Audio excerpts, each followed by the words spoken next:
étape, c'est les lycéens qui sont venus au festival Setup pour voir l'exposition Labyrinthe. Il y avait pas mal de jeux vidéo qui présentaient des éléments labyrinthiques et aussi des éléments historiques. Ensuite, on leur a fait faire un atelier sur le game design avec des petites cartes où ils devaient réfléchir à des jeux avec des contraintes. Donc par exemple, pitcher un jeu de sport avec des sorciers. Donc voilà, il y avait plein de petits jeux comme ça pour un petit peu leur donner des notions de game design sans avoir d'ordinateur déjà. Et la troisième étape, c'est moi qui suis venu dans leur établissement avec le collectif HSH.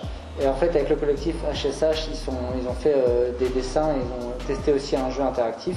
Et avec moi, en fait, ils ont fait des ateliers sur la création de jeux avec un logiciel qui s'appelle Construct, où en fait, ils ont créé un petit niveau de jeu. Ils ont appris les bases du codage.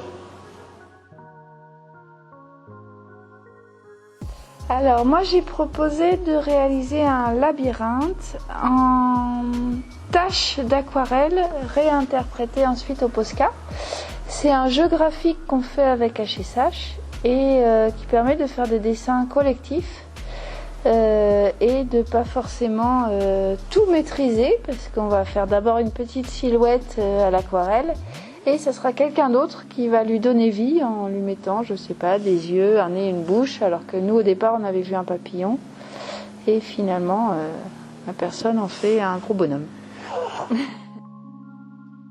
Comme HSH aime beaucoup jouer, et on aime bien les jeux graphiques et les expériences graphiques, et on a développé un projet de jeu vidéo.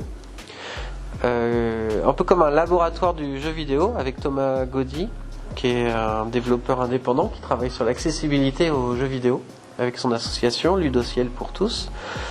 Et puis on a cherché des moyens de jouer avec une fresque, avec un univers graphique, et faire se déplacer une lumière dans cette fresque avec un seul bouton. Parce que le concept de ce jeu, pour aller à droite, à gauche, en haut, en bas, en réalité, pour gagner le jeu, pour battre le jeu, il faut travailler ensemble. Et au-delà de ça, la plupart du temps, on s'amuse dans ce parcours, dans ce labyrinthe. Et, tous les groupes, ça c'est assez unanime, ils commencent un petit peu tout seuls à essayer d'être le plus rapide. Et puis très rapidement, ils s'aperçoivent qu'en fait, c'est beaucoup plus super fun d'être ensemble sur le même jeu.